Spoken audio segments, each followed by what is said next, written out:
হরে কৃষ্ণ, রাধে রাধে, শুভ দুপুর সবাইকে। তো বন্ধুরা, আমরা দুজনে চলে গেছিলাম মন্দিরে। আজকে হচ্ছে মক্ষদা একাদশী।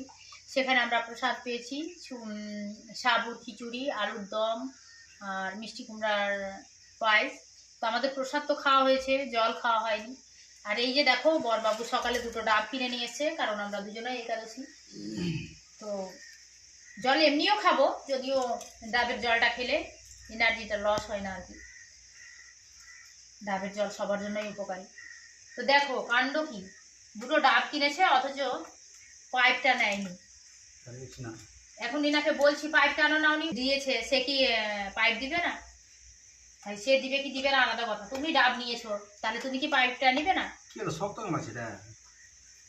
এই হচ্ছে গল্প।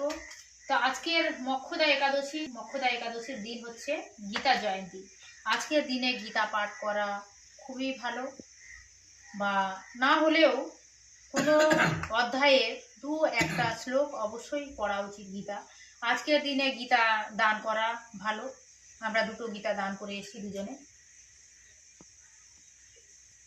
যারা যারা একাদশী করো তাদেরকে হরে কৃষ্ণ, রাধে রাধে। আর যারা আমাকে ভালোবেসে ভিডিওগুলো দেখো তাদেরকেও হরে কৃষ্ণ, রাধে রাধে।